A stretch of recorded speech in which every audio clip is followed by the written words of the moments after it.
Valeri turning, hitting! Oh, sensational goal! The Timbers are back to winning ways. After a goal from their maestro, a clutch stop from their goalkeeper, and a clean sheet from the back line. The Timbers face another super important match this weekend, welcoming to town a sporting Kansas City team that is clinging to its playoff life. We check in with the Thorns, who are back in action after a weekend off, and Timbers defender Claude Dielna is our guest. It's Timbers in 30, and it starts right now.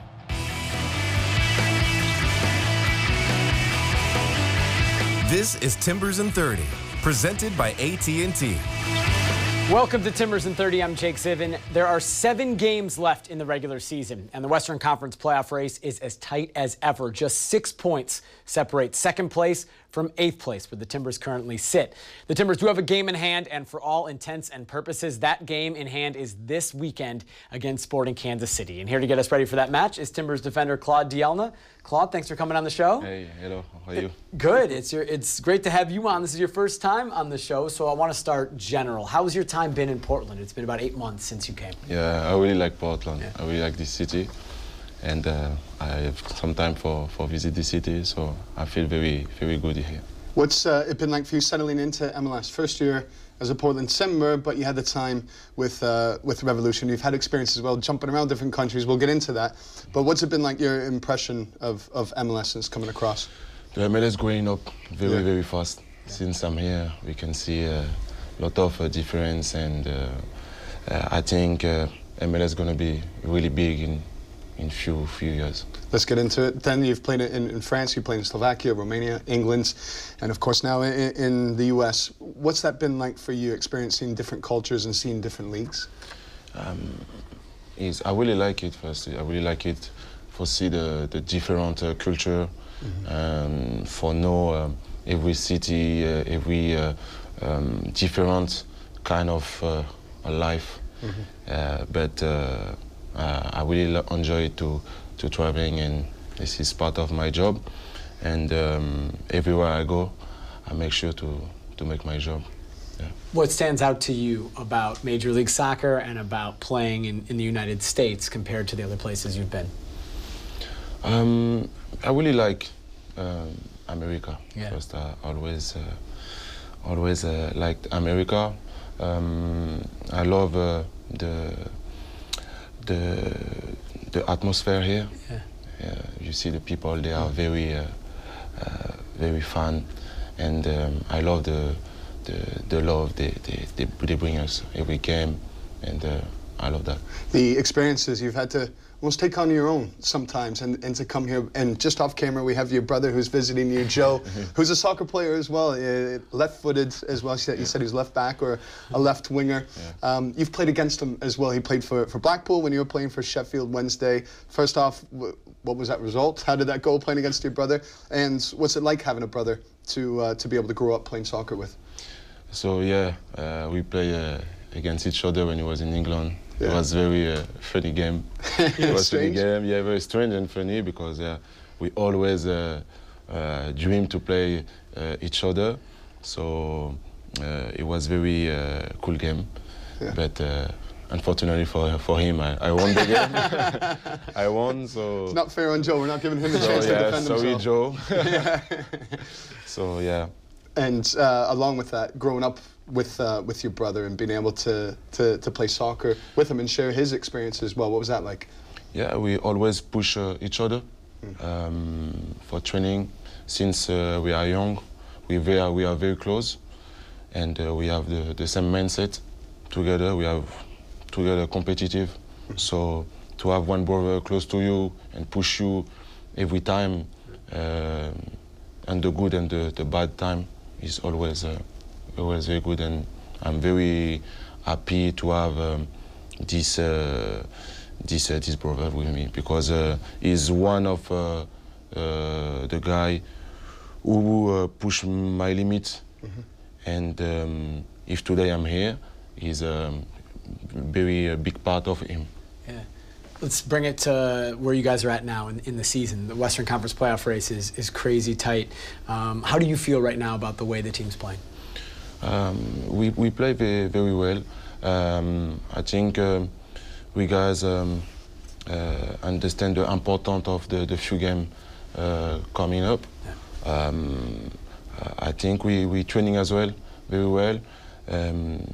And now everyone have this chance to play, because we can see we have a lot of injury, unfortunately, and that's how we see every player is important on the team. And now we're looking forward for play Saturday against Kansas.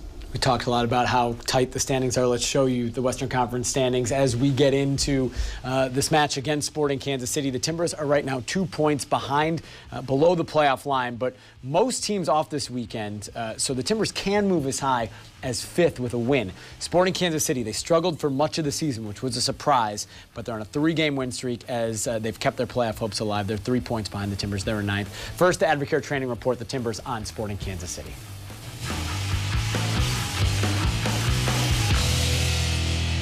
They were struggling a little bit at the beginning, so they started from making sure that they were a little bit more disciplined, that they were a little more compact, that they made it a little bit more difficult for teams to be able to break them down. And I think now that they have been able to get through that, some results, they're loosening up a little bit, they're having more play, they're attacking, with a little more confidence, and they're going back to being that team that we know is very good. I'm aware within a few points of where we're at, but I don't just keep checking them. And you don't want to get into watching the scoreboard and being like, oh, they won, so we got to win, and feeling extra pressure. You just try to stay focused on the here and now, and things change so fast with game by game that, it's best to keep blinders on and just stay in where we're at. I think our goal is to be in playoff.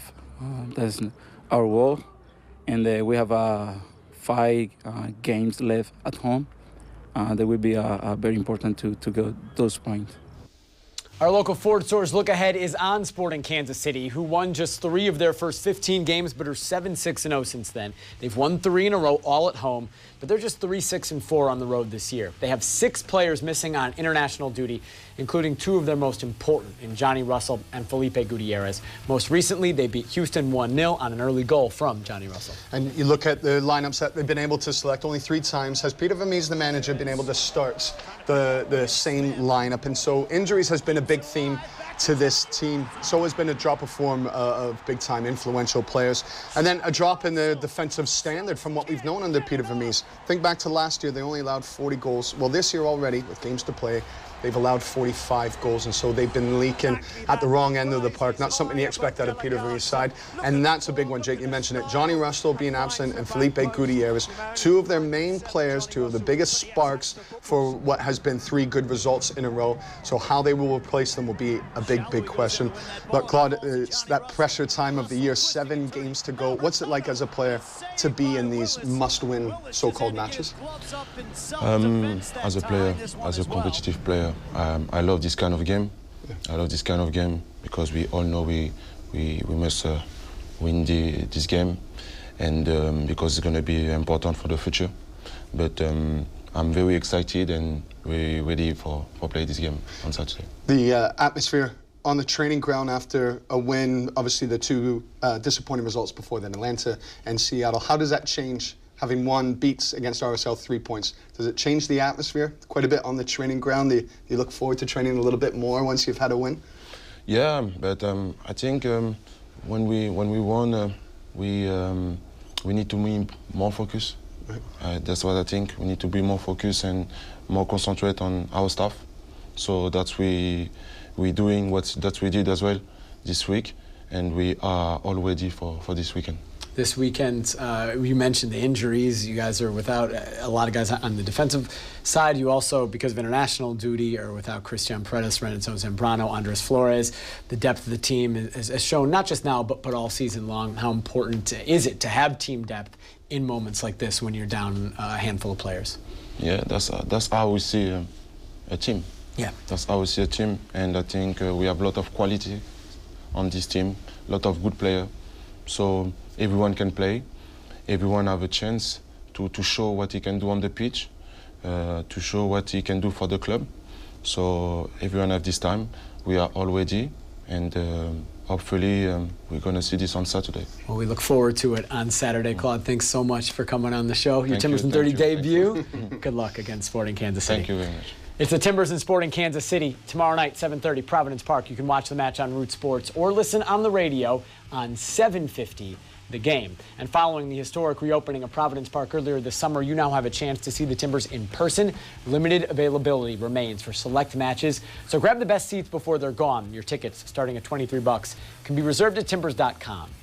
Coming up next, it's The Breakaway. Timbers.com writer Richard Farley will join us to further explore the MLS playoff race as we head towards the full final month of the regular season.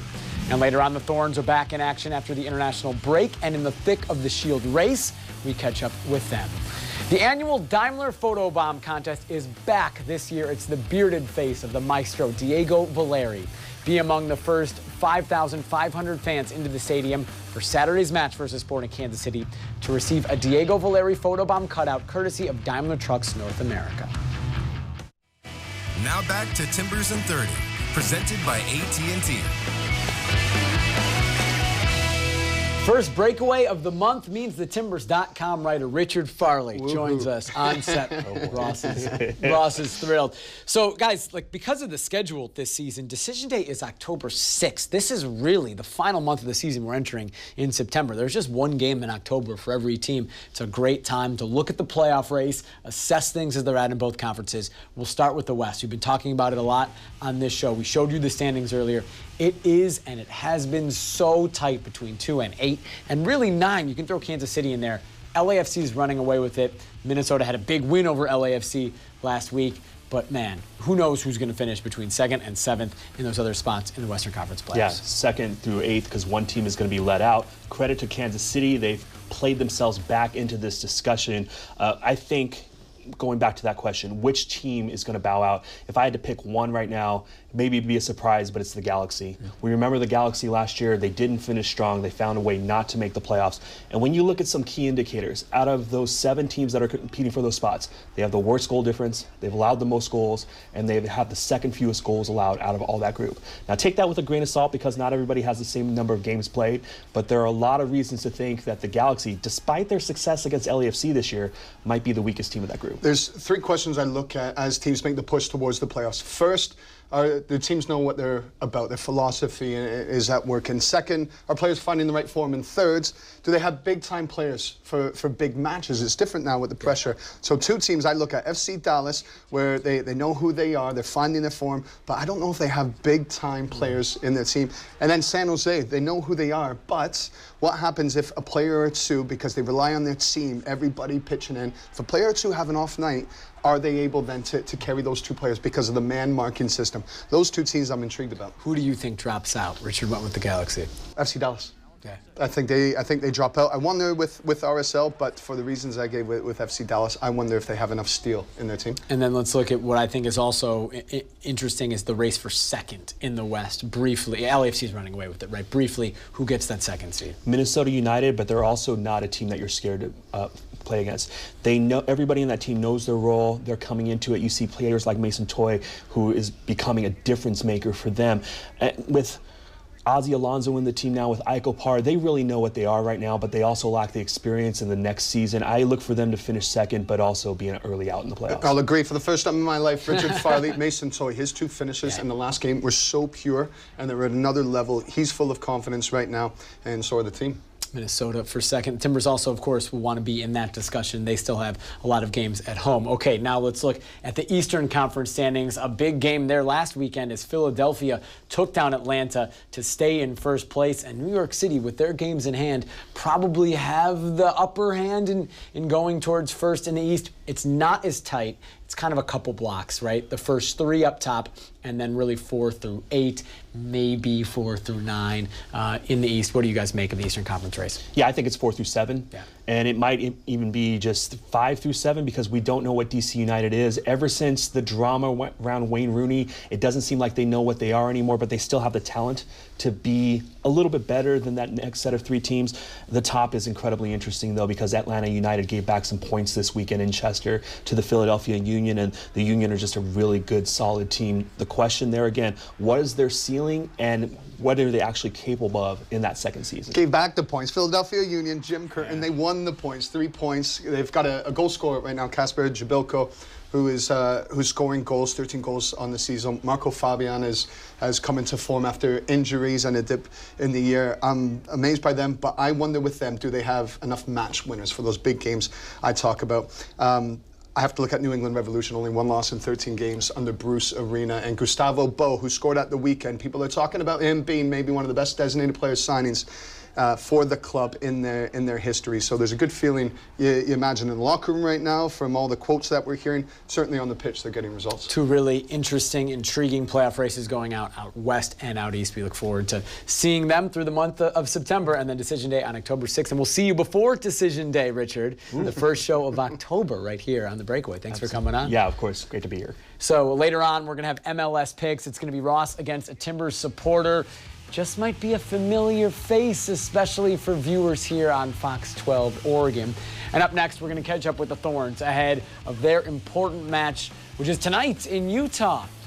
Do you know someone deserving of tickets and a VIP experience at a Timbers match? Well, nominate an individual making an impact in your community to be a Safeway Hometown Hero.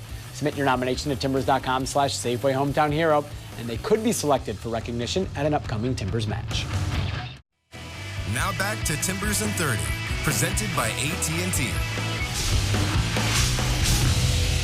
The Portland Thorns were off last weekend for the international break. They're World Cup winners with the U.S. women on their victory tour. Tobin Heath and Lindsey Horan both scored for the U.S. in back-to-back wins over Portugal. It's now back to NWSL play. The Thorns, with 5 games to go, have a 5-point lead in the NWSL Shield race. Tonight they're in Utah. Actually, they just kicked off minutes ago. Before the match, back here in Portland, we caught up with the Thorns. I think just play the way we've been playing the past few games. We've been difficult to break down, and I think been like killer on the counterattack. So just continue to do that. Obviously, Utah's a difficult place to play with the altitude, so I think we just have to be smart. Yeah, we know they're a tough team with some really quality players, but we just stick to our game plan. We focus on ourselves, what we need to do, what our role is, and hopefully we can go out there and get a win in their home.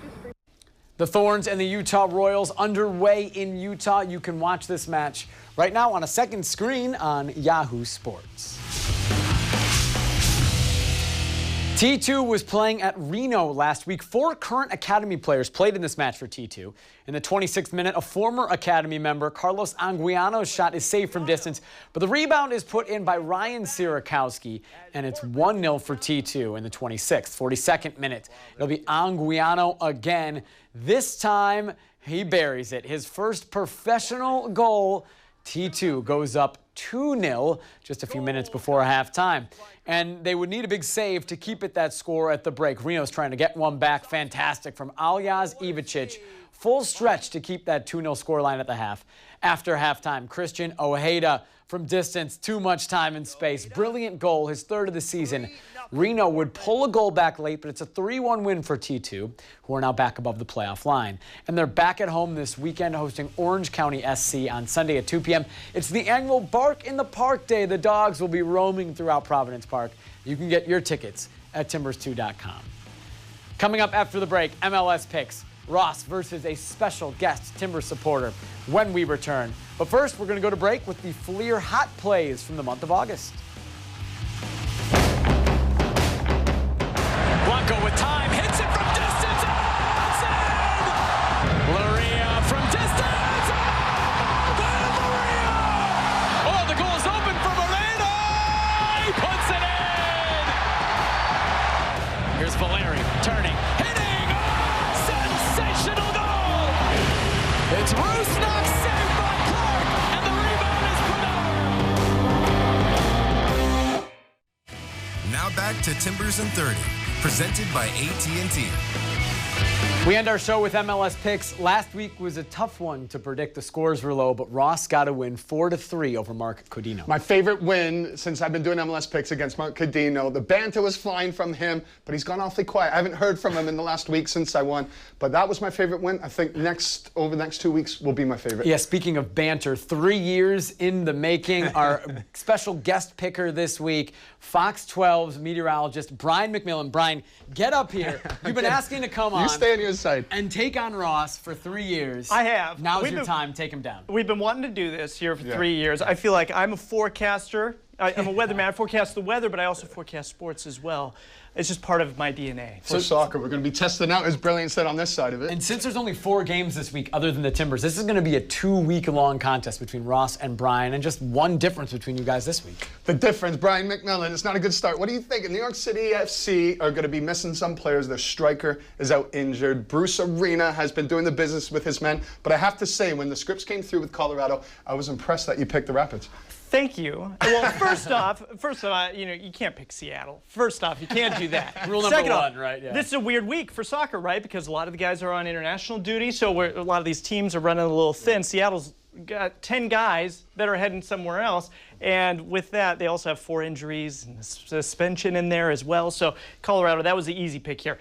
NYCFC. Let's talk about that. That's the one difference we have, because one, this is a weird place to play, okay? I know the Revs, everybody's all about the Revs right now in Bruce Arena because they're looking good and they've only lost 1 under his watch, but they're starting to go downhill in my eyes a little bit. They're having a little trouble with ball possession, and not only that, I think that NYCFC pulls it off because of their midfield, Maxi Morales.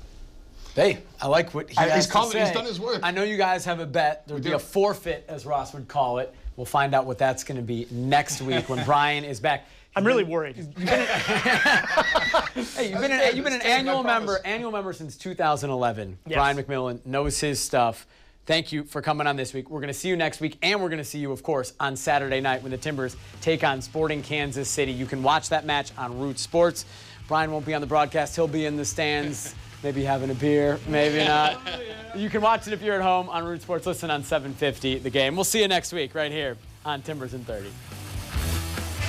Thank you for watching Timbers in 30, presented by AT&T. For more on the club, visit timbers.com.